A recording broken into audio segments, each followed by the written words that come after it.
할렐루야. 오늘도 이곳에 오신 우리 성도님 한 분 한 분을 주님의 이름으로 환영하고 축복합니다. 우리 시간 옆에 있는 성도님들을 바라보면서 이렇게 한번 인사 나눠볼까요? 환영합니다. 축복합니다.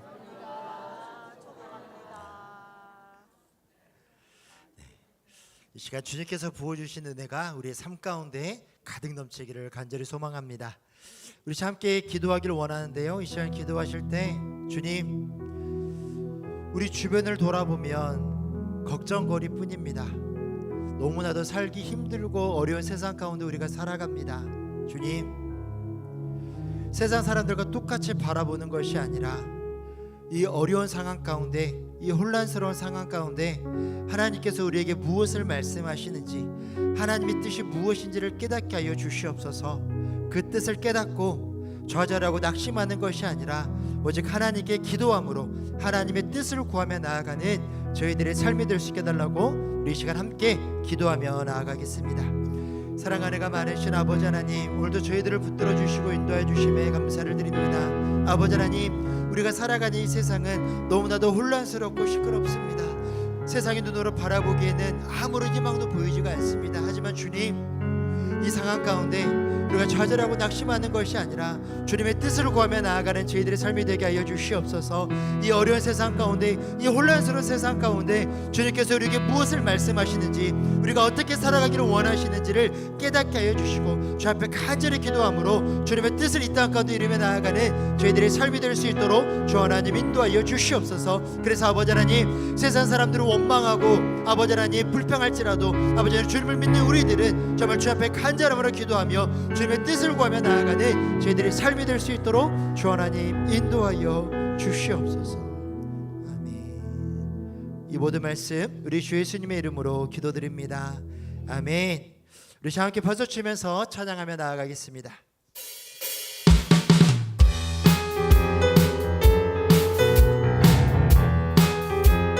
해 뜨는 데부터 내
하나님은 너를 지키시는 자 너의 우편에 그들 대신이 낮에 해와 밤의 날도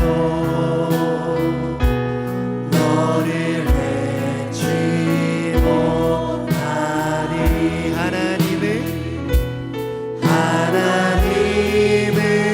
너를 지키시는 자 너의 환난을 면케하시니 그가 너를 지키시리라 너의 주님을 지키시리라 눈을 들어 산을 보아라 너의 도는 어디서 오나 천지 지으신 너를 만드신 여호와께로 눈을 들어 산을 보아라 너의 도는 어디서 오나 천지 지으신 너를 만드신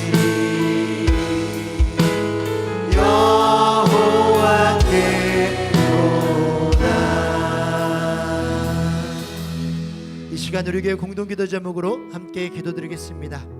국제 유가와 물가 상승으로 인한 경제적 어려움을 정부와 국민이 협력하여 지혜롭게 대처할 수 있도록 우리 교회가 새롭게 세운 일꾼들과 함께 비전과 사명을 이루어갈 수 있도록 우리 교회가 후원하는 풍암동의 주만낙교회가 빛과 소금이 되는 역할을 잘 감당해서 하나님께 기쁨을 드리는 교회가 되도록 이 기도 제목으로 함께 기도합니다. 사랑하는 가 많으신 아버지 하나님, 이 시간 우리의 마음을 모아 주님 앞에 간절함으로 기도하며 나아갑니다. 끝나지 않는 전쟁으로 인해서 국제 유가와 물가 상승으로 인해서 많은 이들이 어려움을 겪고 있습니다. 이 땅의 정부와 국민들 모두에게 지혜를 주시옵시고 서로를 탓하기보다는 함께 길을 찾게 하시고 모든 전쟁이 하루빨리 정리될 수 있도록 주 하나님 인도하여 주시옵소서. 주님, 이 시간 우리 교회를 위해서 기도하며 나아갑니다. 새롭게 세워진 우리 66명의 일꾼들이 오직 복음을 전하는 교회라는 사명을 붙들게 하여 주시고 한마음으로 하나 되게 하여 주시옵소서. 주님의 비전과 뜻을 이뤄가는 일꾼들로 든든히 세워지게 하여 주시옵소서. 우리 교회가 원하는 주만학교를 위해서 기도하며 나아갑니다. 주님께서 세우신 뜻대로 빛과 소금의 역할을 잘 감당하게 하여 주시고 오직 복음으로 세워지게 하여 주시옵소서. 예수님의 섬김을 닮아서 지역을 섬기고 하나님께 기쁨이 되는 교회가 되게 하여 주시옵소서.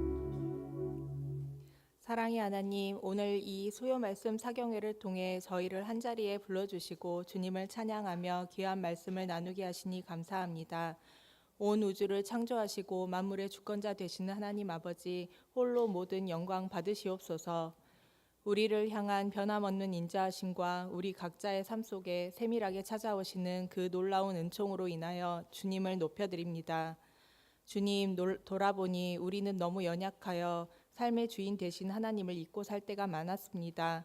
하나님의 뜻을 구하기보다 내가 주인 되어 세상의 방식에 기대어 살았음을 고백합니다. 이 시간 우리의 연약함과 허물을 회개하오니 주의 자비로 용서하여 주시고 우리의 심령을 정직하고 정결하게 회복시켜 주시옵소서. 성령님, 우리 마음 깊은 곳에 임재하여 주셔서 우리의 생각과 감정을 주관하여 주시옵소서. 주님의 은혜 안에서 새롭게 변화되어 날마다 주님의 성품을 닮아가는 복된 삶이 되게 하여 주시옵소서. 불안정한 정세와 고물가 등 경제적인 어려움이 계속되고 있습니다. 하지만 이러한 암담한 현실 가운데에서도 오직 주님께만 소망이 있사오니 우리를 불쌍히 여기시고 정부와 국민이 협력하여 지혜롭게 대처할 수 있는 힘을 부어 주시옵소서.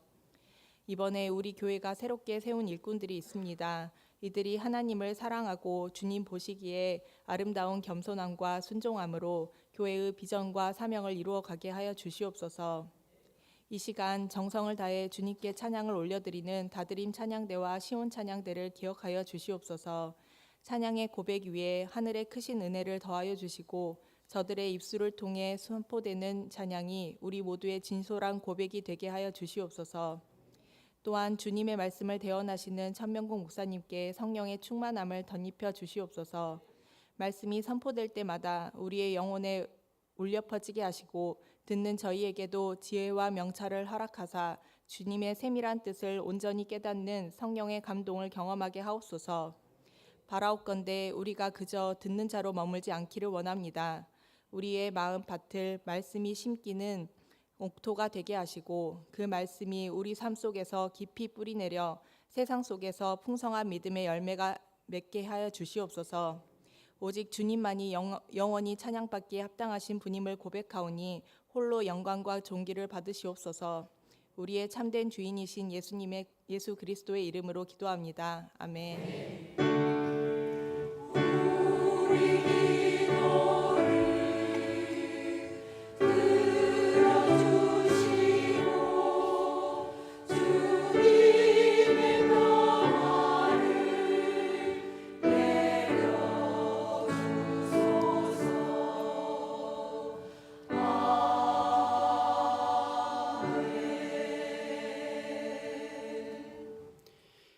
오늘 우리에게 주신 하나님의 말씀은 스가랴 5장 1절에서 4절까지 말씀입니다.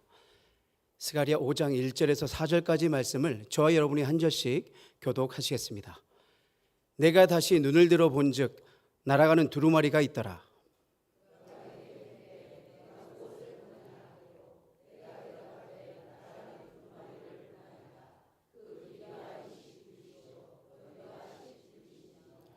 그가 내게 이르되 이는 온 땅 위에 내리는 저주라. 도둑질하는 자는 그 이쪽 글대로 끊어지고 맹세하는 자는 그 저쪽 글대로 끊어지리라 하니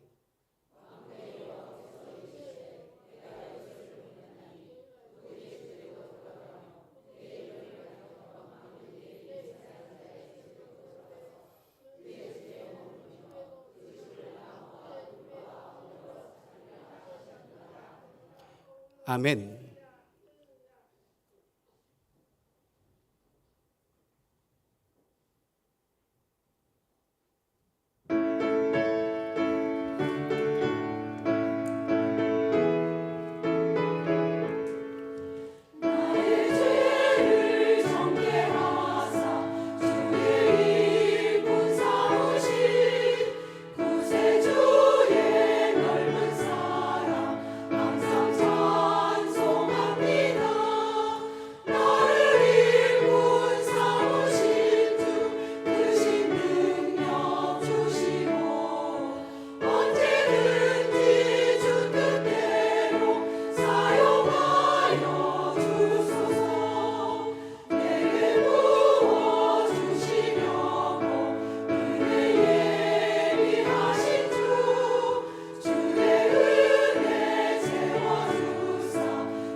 아멘.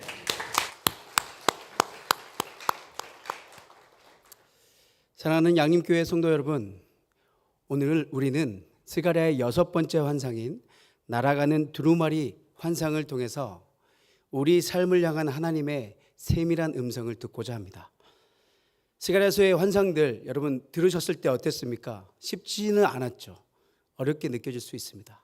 하지만 그 핵심은요 너무나 명확합니다. 무엇이냐면 하나님께서 당신의 백성을 어떻게 회복시키시고 그리고 그 거룩함을 어떻게 완성해 가는지를 우리에게 보여주는 것입니다. 오늘 우리에게 주시는 이 말씀을 통해 우리 양림교회 공동체가 진정한 회복의 자리로 나아가는 귀한 시간 되시기를 간절히 소망합니다.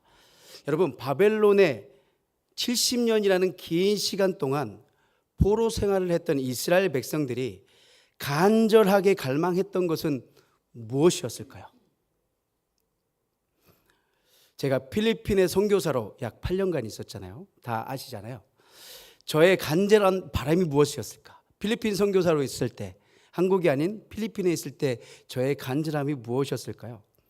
물론 한국에 돌아와서 한국에 있는 것도 굉장히 저에게는 간절한 바람이었기도 했지만 더 큰 것이 있었습니다.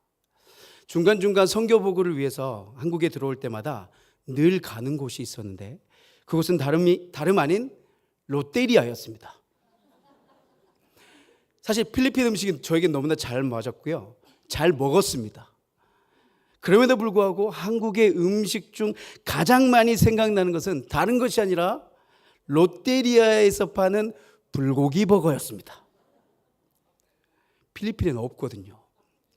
그래서 항상 한국에 들어올 때 인천공항에 들어오게 되면 바로 버스로 곧장 달려가는 것이 아니라 24시간 운영되는 롯데리아를 향해 갔었습니다. 불고기 버거를 먹으러요. 여러분, 이스라엘 백성들은 어땠을까 생각해 봅니다. 그들도 역시 고향으로 돌아가고 싶은 마음도 굉장히 컸지만 그보다 더 큰 것이 있었는데 돌아가서 성전을 재건하는 일이었습니다. 포로 생활 중 그들을 가장 괴롭혔던 것이 있었는데 무엇이냐면 하나님이 우리를 버리셨는가라고 하는 의문이었습니다. 왜 그런 의문이 들었을까요? 나라가 망하고 성전이 파괴되면서 그들은 자신들이 하나님의 선택된 백성이라는 자부심을 잃어버렸기 때문입니다. 그래서 그들이 그토록 성전을 다시 짓고 싶어 했는데 그 이유는 성전이 있어야만 하나님이 다시 우리와 함께 하신다는 임재의 확신을 가질 수 있었기 때문입니다. 또한 그곳에서 드려지는 예배의 회복이었습니다. 정해진 절기를 지키고 제사를 드림으로써 이방 민족과 구별된 거룩한 백성의 삶을 되찾기를 그들은 원했던 것입니다. 오늘 본문에는 그토록 바라던 고향으로 돌아와 이스라엘 백성들이 성전을 재건하던 중에 하나님께서 이 스가랴를 통해 하나님은 거대한 두루마리가 하늘을 날아가는 환상을 보여주고 있어요. 이 환상의 핵심은 분명합니다. 하나님의 말씀은 성전 안에만 머물러 있거나 갇혀 있는 것이 아니라 온 땅을 다스린다라는 사실이었습니다. 이스라엘은 눈에 보이는 성전 건물을 올리는 데만 집중하고 있었지만 하나님께서는 그들의 내적 성전이 무너져 있음을 지적하고 있습니다. 또한 죄로 인해 무너진 이 내적 성전을 분명하게 지적하신 것이었습니다. 여러분, 죄는 반드시 심판받아야 되죠. 하지만 하나님의 진짜 목적이 있었는데 하나님의 진짜 목적은 단순히 그들을 벌을 주시는 데 목적을 두지 않았어요. 그 벌을 넘어서 우리를 성령으로 변화시켜 참된 거룩의 길로 인도하시는 것이 이 환상의 진짜 목적이다라는 것입니다. 이제 환상의 구체적인 모습으로 한번 들어가 보도록 하겠습니다. 스가랴가 눈을 들어 하늘에 보니까 거대한 두루마리 하나가 날아가고 있었어요. 아마도 이 장면을 상상하는데 여러분 큰 어려움이 없을 수 있습니다. 여러분, 나르는 두루마리 하면 무엇이 가장 먼저 떠오르십니까? 근데 어떤 분은 뭐 두루마리 화장지라고 이야기하시는 분도 계시긴 한데, 네. 여러분 하늘을 나는 양탄자가 생각나지 않습니까? 하늘을 나는 양탄자. 영화 알라딘을 보면 주인공을 태우고 하늘을 나는 양탄자가 등장하는데 그 모습은 스가랴가 본 6번째 환상, 즉 날아가는 두루마리 환상과 얼핏 유사해 보입니다. 그러나 우리는 그 당시에 두루마리가 의미한 말을 기억해야 할 것입니다. 여러분, 두루마리의 특징은 이렇습니다. 둘둘 말린 천이나 가죽인데 당시는 지금처럼 재봉 기술이 발달하지 못했기 때문에 천이나 가죽의 글을 썼고 그것을 손상 없이 보관하고 이동하기 위해서 둘둘 말아서 가지고 다녔습니다. 일종의 뭡니까? 책입니다. 책. 결국 우리와 스가랴는 지금 비슷한 장면을 보고 있지만 생각하는 것은 완전히 다릅니다. 왜냐하면 다른 시대 속에서 살아가고 있고 다른 시대 속에서 바라보고 있기 때문입니다. 우리는 나르는 양탄자나 두루마리 화장지를 생각할 수 있지만 이스라엘 백성에게 이 두루마리는 하늘에 펼쳐진 거대한 책을 떠올렸다라는 것입니다. 이 점을 염두에 두고 오늘 이 환상 속으로 함께 들어가 보도록 하겠습니다. 화면에 보시는 바와 같이 날아가는 두루마리는 이런 모습이었어요. 스가랴는 어디론가 날아가는 거대한 두루마리를 보았는데 펼쳐진 채 날아가고 있는 두루마리의 길이는 20규빗, 너비는 10규빗으로 길이가 실제로 9m, 너비가 4.5m인 것입니다. 진짜 거대한 책이 하늘을 날아가고 있다고 여러분 생각해 보십시오. 제가 시력이 참 좋거든요. 근데 어느 순간 시력이 안 좋아져서 노안이 왔는지 작은 글씨를 볼 때면 눈을 이렇게 찡그리기 시작했습니다. 언제부터인지는 잘 모르겠습니다. 잘 안 보입니다. 그러면서 생각하기를 이렇게 인생이 훅 가는구나라고 생각해 보았는데요. 우리가 보는 책의 글씨 여러분 작잖아요. 우리가 읽는 주보의 글씨나 책에 있는 글씨 너무나 작은데 이 책의 글씨를 이 조그마한 것도 멀리서 보면 잘 보이지 않습니다. 멀리서 5m만 가도 보이지 않잖아요. 그런데 길이가 9m, 너비가 4.5m의 큰 책 두루마리는 정말 너무나 커서 그 안에 쓰인 글자가 다 보였다는 거예요. 그런데 거기에 뭐라고 쓰여 있냐면 온 땅 위에 내리는 저주가 기록되어 있다는 거예요.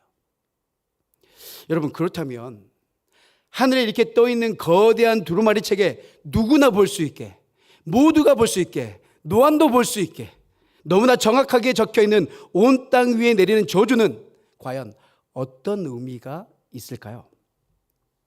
먼저 당시 이스라엘 백성들은 이 환상을 어떻게 읽었는지를 살펴보고 다음으로 오늘 우리가 이 환상을 어떻게 적용할 수 있을지 생각해 보도록 하겠습니다. 먼저 두루마리 환상은 하나님께서 이스라엘의 내적 변화를 원하고 계셨다라는 것입니다. 앞에서 말씀드렸다시피 지금 이스라엘 백성들은 열심히 성전 건축을 하고 있는 중이었습니다. 그들은 분명 어려운 상황 속에서 성전을 다시 짓고 있었습니다. 그런데 그들은 눈에 보이는 건물에만 집중했다는 거예요. 성전을 재건하는 과정에서 마땅히 하나님의 말씀에 순종하는 삶을 살아야 함에도 불구하고 그렇게 하지 않았다는 거예요.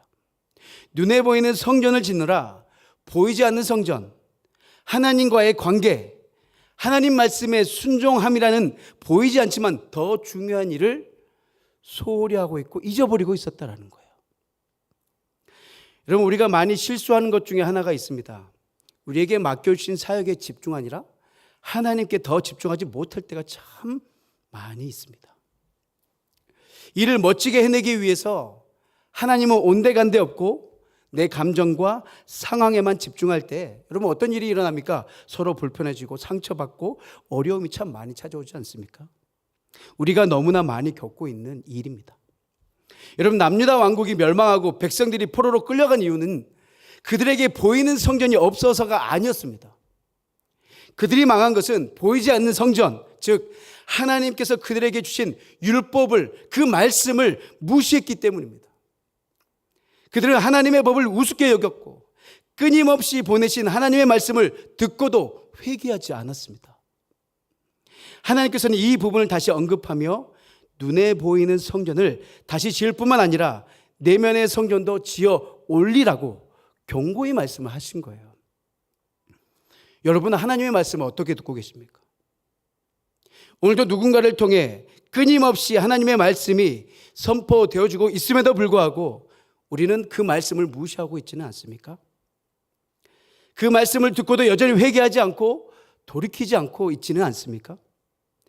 그러면 멸망당한 이스라엘 백성들과 다를 것이 하나도 없다라는 것입니다. 우리 사랑하는 광주 양교회 모든 성도님들은 매일 우리에게 주신 하나님의 말씀을 단 하나도 놓치지 않고 집중할 수 있는 저와 여러분들, 그리하여 그 말씀에 온전히 순종하며 나아갈 수 있는 저와 여러분 되시기를 주 이름으로 축원합니다. 아멘. 여러분, 두 번째로 두루마리 환상은 하나님께서 이스라엘 백성에게 그분이 온 세상을 통치하심을 보여주는 신호였습니다. 그 두루마리에는 하나님의 법이 쓰여져 있었습니다. 그 법이 온 세상을 날아다닌다는 것은 온 세상이 하나님의 법 아래서 통치를 받는다는 것을 의미하는데요. 하나님의 말씀이 온 세상의 법이 되어 하나님의 통치가 온 땅에 미친다는 것을 우리에게 보여주고 있습니다. 당시 이스라엘 백성에게 두루마리 환상이 주는 메시지 두 가지입니다. 하나는 외적인 부분만 신경 쓰다가 놓칠 수 있는 내적 변화에 힘쓰라는 분명한 말씀이었고, 다른 하나는 이후에 하나님의 법이 온 땅을 통치할 텐데 그들이 지금 그 일에 초석을 깔고 있다는 위로의 말씀을 그들에게 주고 있는 거예요. 사실 이 환상은 지쳐있는 이스라엘 백성에게 그들이 하는 일이 얼마나 중요한지 가르쳐주는 동시에 내면도 돌아보며 일하라고 격려하시는 하나님의 말씀인 것입니다. 그렇다면 오늘을 사는 우리는 하늘을 날아가는 두루마리 환상을 어떻게 읽고 적용할 수 있을까요? 두루마리는요, 기본적으로 옛 언약인 율법을 상징하고 있습니다. 여러분, 율법은 무엇입니까? 하나님께서 만드신 법이잖아요. 그래서 율법은 기본적으로 좋은 것입니다. 율법 자체가 나쁘지 않습니다. 우리가 알고 있는 나쁜 율법, 복음과 은혜의 반대편에 있는 그 율법은 엄밀히 말해 율법이 아니라 율법주의인 겁니다. 율법주의. 율법주의는 무엇입니까? 율법을 지킴으로 하나님께 사랑받고 상을 얻으려고 하는 생각입니다. 바울이 로마서와 갈라디아서에서 맞서 싸운 것이 바로 이 율법주의자였습니다. 율법은 기본적으로 좋은 이유가 무엇입니까? 만드신 이가 바로 하나님이시기 때문입니다. 법은 그 법을 만든 이의 마음과 생각을 반영하고 있습니다. 법에는 그 법을 만든 이가 들어있는 것입니다. 즉, 그 율법 속에는 누가 계십니까? 하나님이 계신 거예요. 하나님. 그래서 구약시대의 백성들은요, 율법을 배우고 익히고 지키는 가운데 하나님을 배우고 하나님을 알아가고 하나님을 익히고 사랑할 수 있었다라는 것입니다. 그런데 우리는 신약시대를 살아가고 있습니다. 신약시대와 구약시대는요, 하나님을 아는 방식에서 조금 차이가 있습니다. 구약시대의 백성들이 하나님을 알 수 있는 길은 율법 아래에 있었습니다. 그런데 신약시대를 사는 우리에게는 새로운 길이 열렸습니다. 이전의 율법 혹은 두루마리와 비교할 수 없는 새로운 분, 하늘을 나는 거대한 두루마리가 우리 앞에 나타나셨는데 그분은 바로 예수 그리스도이십니다. 우리는 하늘을 날아가는 거대한 두루마리를 이미 보았습니다. 어디서 보았습니까? 골고다 십자가 언덕입니다. 십자가에 달리신 예수님에게서 우리는 새로운 두루마리를 보았던 것입니다. 예수님은 하나님의 영광입니다. 예수님을 보는 것은 곧 하나님을 보는 것과 같습니다. 요한복음 14장 9절 말씀을 우리 다 같이 한 목소리로 읽도록 하겠습니다. 예수께서 이르시되 빌립아, 내가 이렇게 오래 너희와 함께 있으되 내가 나를 알지 못하느냐? 나를 본 자는 아버지를 보았거늘 어찌하여 아버지를 보이라 하느냐? 아멘. 예수님께서 자신을 본 자는 누구를 보았다고요? 아버지를 보았다라고 말씀하고 계셔요. 하나님이 어떤 분이신지 율법이 막연하게 우리에게 보여줬다면 예수님은 하나님을 선명하게 그리고 분명하게 우리에게 보여주고 계십니다. 구약의 율법이 보여주고 들려주고 싶었던 핵심이 있었습니다. 그것은 너희는 죄인이야. 너희는 죄인이어서 거룩하신 하나님 앞에 설 수 없는 사람들이야. 너희에게는 구원자가 필요해. 하나님의 은혜를 사모하라. 이거였습니다. 그런데 그 모든 메시지를 들려주는 것이 있습니다. 바로 십자가에 달리신 하나님 아들 예수 그리스도 앞인 것입니다. 예수님께서 십자가에 달리심으로 온 세상을 향해 판단의 기준이 된 것입니다. 하나님의 아들이 인간 대신 죽으셔야 했다면 그것은 분명 인간에게 심각한 문제가 있다라는 선언인 것입니다. 여러분, 우리는 율법이 너는 죄인이다라고 선언할 때 어떻습니까? 절망할 수밖에 없죠. 그러나 이 환상은 십자가에서 비로소 완성이 됩니다. 율법이 선언한 그 모든 저주와 심판을 예수님께서 십자가에서 대신 짊어지셨기 때문입니다. 네가 죽어야 한다는 율법의 선언이 내가 대신 죽었다라는 예수님의 사랑으로 완전히 덮인 것입니다.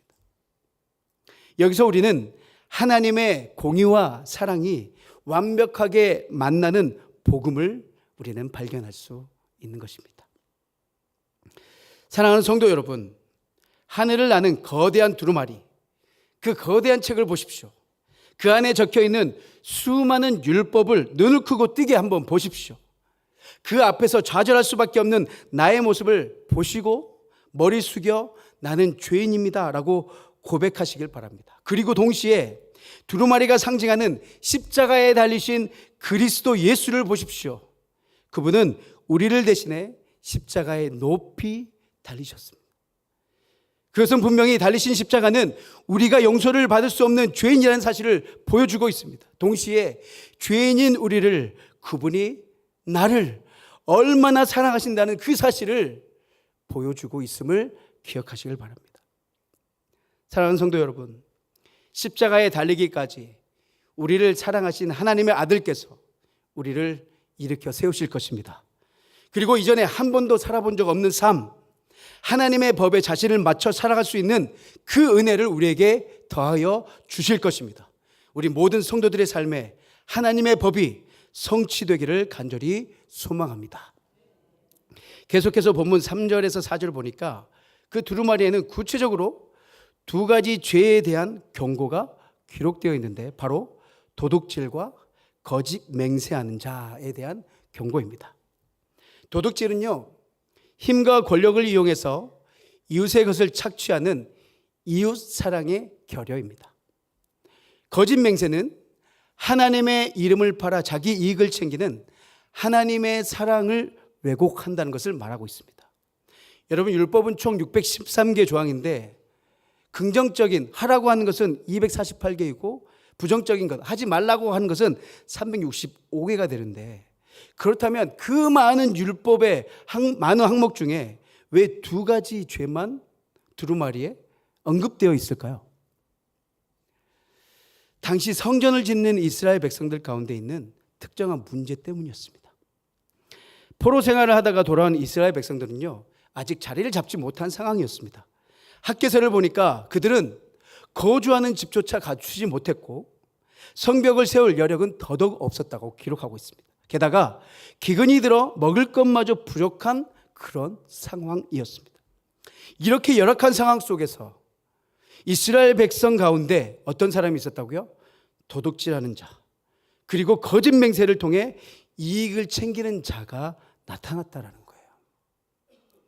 여기서 도둑질하는 자란 단순히 남의 물건을 훔친다기보다는 자기의 힘과 권력을 이용해서 남의 물건이나 권리를 빼앗는 사람을 말하고 있습니다. 그리고 하나님의 이름으로 망령되이 맹세하는 자도 마찬가지입니다. 그들은 하나님의 권위를 등에 업고 거짓말로 힘없는 이들의 것을 빼앗아 자기 소유를 불리는 자들입니다. 오늘 본문 3절에 보니까 글대로 끊어지고 라는 표현이 반복되고 있어요. 끊어진다는 히브리어로 카라라는 동사를 쓰고 있는데 성경의 다른 곳에 많이 쓰여지고 있는데 사실 성경 전체에서 낙하라는 동사는 45번 나옵니다. 그런데 그 가운데 41번은 어떤 뜻이냐면 벗어나다, 면하다, 면책되다 라는 의미로 쓰이고 있습니다. 즉 무슨 말입니까?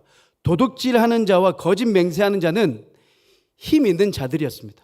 그들은 그 힘을 이용해서 마땅히 받아야 할 벌을 받지 않고 늘 법망에서 벗어났고 징계를 면했다는 거예요. 오히려 이전보다 더 편하고 풍요롭게 살았습니다. 여러분, 이런 사람들 보면 여러분 어떻게 느껴지십니까? 어떤 생각이 드십니까? 그냥 입에서 쌍욕이 나오잖아요. 나쁜 사람들. 어떻게 그런 상황 가운데서도 그렇게 자기 이웃의 것을, 그 사람들의 것을 빼앗을 수 있고 그렇게 자기 배만 배불리하며 살아갈 수 있을까? 이렇게 풀어서 생각하면 좋은데 먼저 욕부터 나오잖아요. 사실은 그들도 마찬가지입니다. 화가 났겠죠. 짜증도 납니다. 그들과 함께 있었던 이스라엘 사람들은요, 열심히 일할 의욕도 잃어버렸던 거예요. 그래서 하나님께서 이 두루마리 환상을 통해서 그런 죄를 짓는 사람들을 심판하고 바로잡겠다라고 선언하신 것입니다. 이것이 하나님께서 친히 공의를 이루시겠다라는 선언이며 도둑질과 거짓 맹세로 피해본 자들 앞에서 공의를 세우시겠다라고 하시는 약속의 말씀인 것입니다. 우리가 살아가는 이 세상에도 도둑질하는 자나 거짓 맹세하는 사기꾼들 참 많이 있죠. 많은 이들이 그 나쁜 사람들 때문에 삶의 소망을 잃어버리고 삶을 포기한 사람들도 참 많이 있습니다. 그런데 그 나쁜 자들은 벌을 받기는커녕 잘 되는 모습을 보면 너무나 화가 납니다. 그러나 우리 하나님께서는 분명히 그들을 치시겠다 분명하게 말씀하고 있습니다.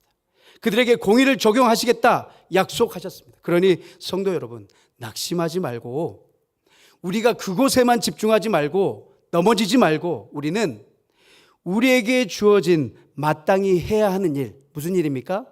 그 선을 오늘도 행하며 살아갈 수 있는 우리 광주 양림교회 모든 성도님들 되시기를 간절히 소망합니다. 아멘. 이제 마지막으로 두루마리 환상은요, 분명 그 당시 이스라엘 백성 가운데 있는 죄의 문제를 책망하고 그 죄로 인해 낙심한 이들을 일으켜 세워 다시 성전을 짓게 하려는 의도가 있습니다. 그런데 메시지가 여기서 끝나지 않았어요. 오늘 본문 말씀 4절을 세심하게 읽어보면 만군의 여호와께서 보내신 거대한 두루마리가 하늘을 날아가는데 계속 날아가기만 하는 것이 아니라 누구의 집으로 갑니까? 도적의 집으로 가고 거짓 맹세하는 다른 이에게 피해준 그들의 집에도 들어가고 있습니다. 그러고는 그 집에 머물며 그 집을 살라버린다라는 무서운 말씀을 하고 계십니다. 마지막 구절에 사르리라라고 번역되고 있는 단어의 히브리어는 기본 의미는 묻어버리다 이고 파생된 의미로는 끝내다, 멸하다, 끝장내다 라는 뜻을 가지고 있습니다. 율법을 상징하는 두루마리가 그냥 제시되고 끝나는 것이 아니라 스스로 돌아다니고 있어요. 그리고 죄인의 집에 들어가 그 집에 머물며 그 집의 모든 것을 뒤집어 엎고 있습니다. 그들은 이전에 알고 있던 율법과는 완전히 다르게 지금은 무엇을 보고 있습니까? 움직이고 들어가고 머물며 변화시키는 율법을 보고 있는 거예요. 이 두루마리는 단순히 공중에 떠 있지 않고 각 사람의 집으로 들어간다는 것은요, 하나님께서 우리 삶의 지극히 사적인 영역까지도 실제적으로 개입하신다라는 뜻입니다. 이 말씀이 얼마나 무서운 말씀인지 모릅니다. 모든 것에 실제적으로 개입한다. 아주 작은 것까지도 다 들여다보고 있고 알고 계시는 분이십니다. 여러분, 이것으로부터 자유로울 분 계십니까? 너무나 자유로워서 다른 사람을 판단하고 정죄할 수 있는 분이 계실까요? 하나님은 이렇게 우리의 집에 나무와 돌까지 살라버리실 만큼 철저히 죄를 다루시지만 여기서 끝나면 여러분, 우리는 아무 소망도 없기 때문에 하나님께서는 여기서 끝내지 않으십니다.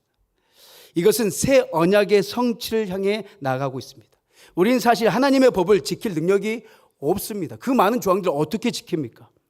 그래서 다시금 우리 안에 에스겔 36장 26절에 나와 있는 새 마음과 새 영을 우리에게 부어주셔서 에스겔 선지자가 들은 예언의 말씀이 성취되게 하셨고 우리 안에 하나님의 영, 즉 성령께서 우리 안에 들어와 거하시고 변화의 능력을 주시면 우리는 하나님의 율례를 행하고 규례를 지켜 행할 수 있는 자가 된다라고 우리에게 말씀하고 있습니다.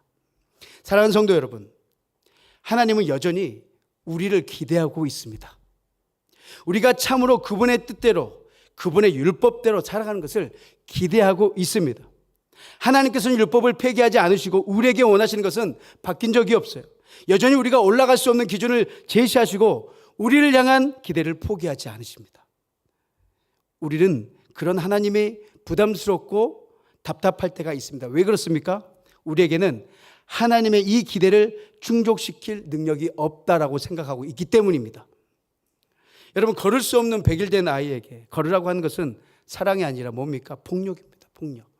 그런데 하나님께서는 우리의 이 상태를 너무나 누구보다 더 잘 알고 계십니다. 그래서 홀로 걷게 하지 않으시고 옆에서 사랑의 줄로 꽁꽁 묶어서 함께 걷겠다라고 말씀하시는 거예요. 등에 업고 포대기를 메서라도 내가 너와 함께 하겠다라고 말씀하시는 것입니다. 정리해서 말씀드리자면 너희가 율법을 붙들고 받들고 쫓는 것이 아니라 율법이 너희에게 날아가고 들어가고 머물고 너희를 뒤집어 엎을 것인데 내 백성아 거기서 나와 그의 죄에 참여하지 말고 너희 안에 율법을 지킬 새 영을 부어줄 테니 그 능력을 힘입어 그들이 받을 재앙들을 받지 말아라 라고 우리에게 말씀하시는 거예요. 여러분, 새로운 시대가 왔습니다. 십자가에 높이 달리신 예수 그리스도 앞에서 스스로 죄인임을 깨닫는 사람들, 율법 앞에서 무력한 자신을 깨닫는 사람들, 구원이 오직 십자가에서 나를 위해 죽으신 예수 그리스도 안에 있음을 아는 사람들에게 이제는 능력의 성령이 임하여 율법을 행하게 만드시는 그 시대가 온 것입니다. 이제 우리는 우리의 고백이 이렇게 바뀌었으면 좋겠습니다. 하나님, 우리는 율법을 행할 수 있습니다. 하나님의 뜻대로 살아갈 수 있습니다. 하나님께서 말씀하신 선한 길을 걷고 선한 일을 할 수 있습니다. 어떻게 그렇게 할 수 있습니까? 성령이 우리와 우리 안에 함께 계시기 때문입니다. 할렐루야. 아멘. 그분이 우리 가운데로 들어와 머물며 우리를 뒤집어 엎으시기 때문입니다. 우린 바로 이 점을 신뢰해야 합니다. 성령을 믿어야 합니다. 성령이 함께 하시기 때문에 우리는 할 수 있습니다. 성령이 변화시킬 수 있도록 우리는 그분에게 순종할 수 있는 저 여러분 되시기를 소망합니다. 오늘 여러분의 머리 위를 날아가고 있는 하나님의 두루마리를 여러분 외면하지 마십시오. 그 말씀이 여러분의 은밀한 죄를 지적할 때 여러분을 아파하시면서 회개하시고 돌이키십시오. 그리고 그 아픔을 뚫고 찾아오시는 성령의 손길을 붙잡으시기를 간절히 바랍니다. 그래서 우리에게 날아가는 그 두루마리가 더 이상 심판의 경고로 끝나는 것이 아니라 우리를 새롭게 빚으시는 회복의 약속이 되고 우리의 삶이 하나님의 통치가 온전히 실현되는 거룩한 초소가 되시기를 주의 이름으로 간절히 축원합니다. 아멘. 기도하겠습니다. 거룩하신 하나님 아버지, 오늘 스가랴 선지자가 본 날아가는 두루마리 환상을 통해 우리 자신의 내면을 정직하게 바라보게 하시니 감사합니다. 우리가 화려한 예배당 건물을 세우는 데만 마음을 쏟고 정작 우리 마음의 성전이 탐욕과 거짓으로 허물어져 가고 있지 않았는지 돌아보며 회개합니다.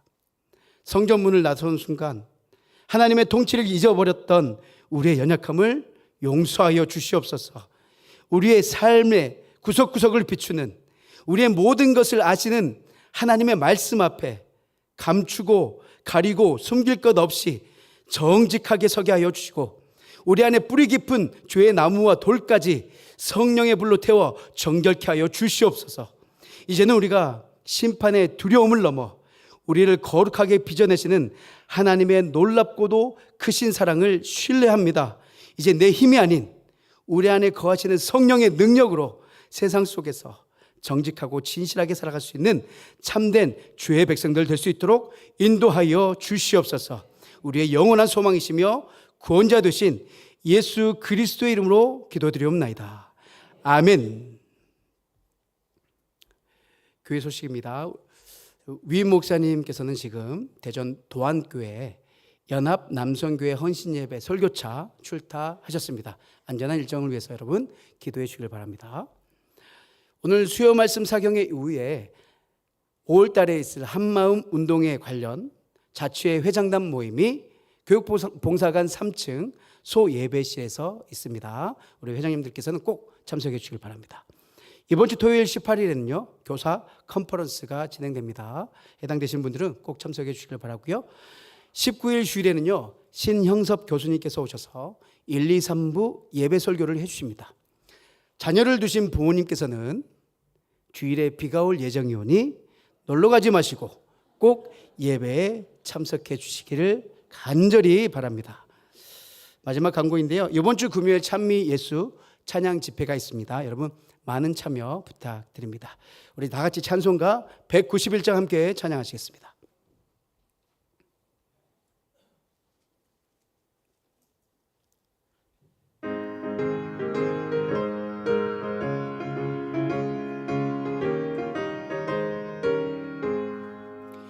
내가 매일 기쁘게 순례의 길 행함은 주의 팔이 나를 안보함이요 내가 주의 큰 복을 받는 참된 비결은 주의 영이 함께함이라 성령이 계시네 할렐루야 함께하시네 좁은 길을 걸으며 밤낮 기뻐하는 것 주의 영이 함께함이라 전에 죄에 빠져서 평안함이 없을 때 예수 십자가의 공로 힘입어 그 발 아래 엎드려 참된 평화 얻음은 주의 영이 함께함이라 성령이 계시네 할렐루야 함께하시네